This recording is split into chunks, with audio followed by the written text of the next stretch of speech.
So, Caroline, whose voices or perspectives do you think could be heard more through the collection?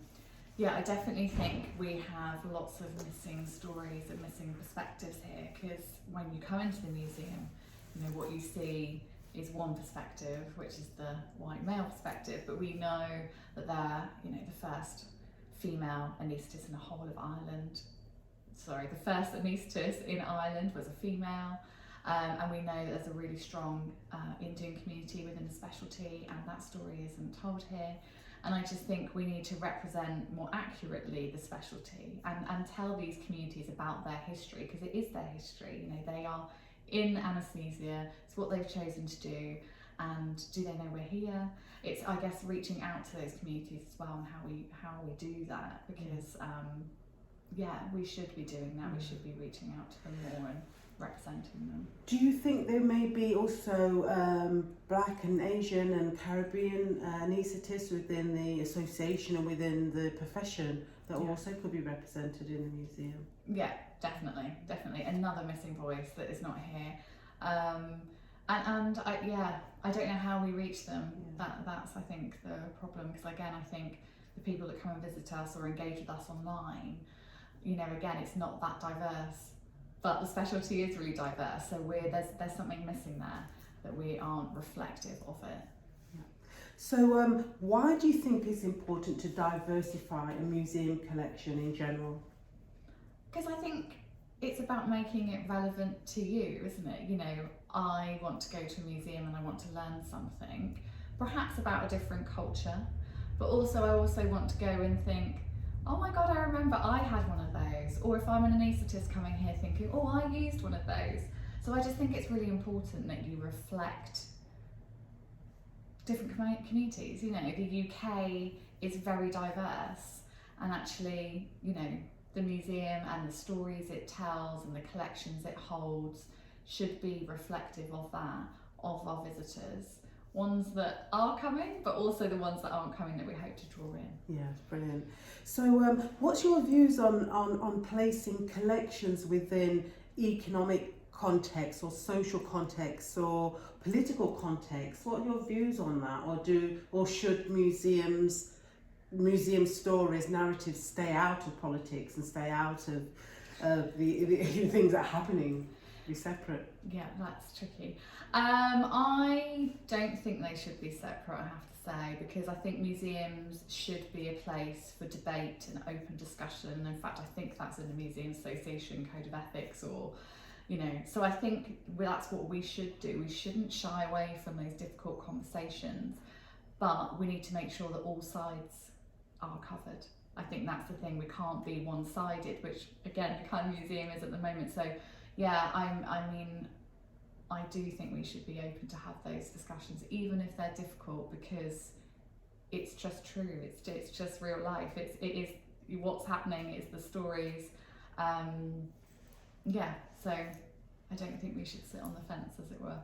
So do you think there may be a sense of a comeback or kind of maybe negative comments about this approach, this new approach to inclusive practice?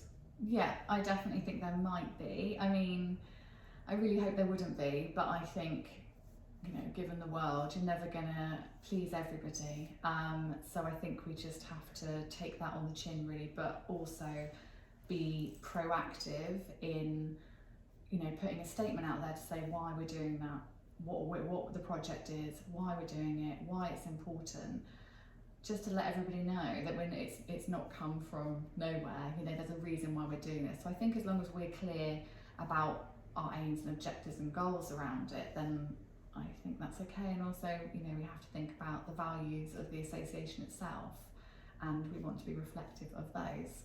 So, yeah. So tell us the title of the project that you're working on and progressing with. It's called Lost in the Ether, Missing Perspectives Within Anaesthesia. And finally, how might this project that you're doing, create legacy for the future? And how might it also influence other medical focused museums all around the world that exist? How might the brilliant work that this is going to create? How might it kind of make an impact there? I mean, as part of the project, we're going to be collecting some oral histories with more diverse groups. So that's one legacy, so that we'll actually have some oral histories that are more diverse. The hope is as well that potentially we could capture stories in other ways. So that might be through an exhibition, or it might be through a takeover day on social media, or it might be a new display somehow, or a learning resource. Again, leaving that legacy so that we're creating it now, but in the future we have it.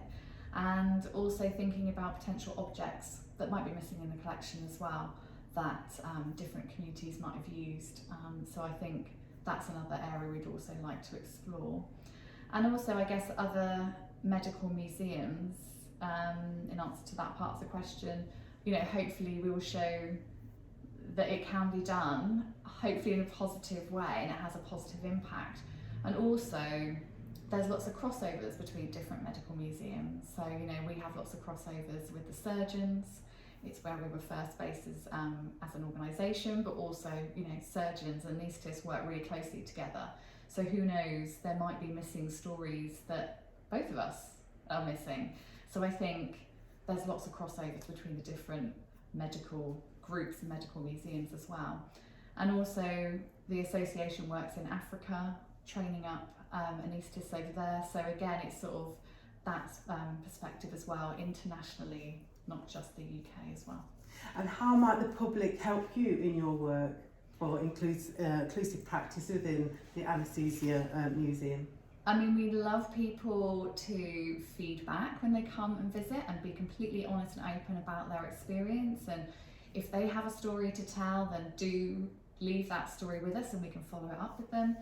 And also, I guess, just following us on social media and platforms like that, so that they're aware of what we're doing, and just getting people on board so that when we're back open, people can come and visit us and engage with us, whether it's physically in the museum but on an online event or things like that. So and also, I guess, it's putting us in touch with people.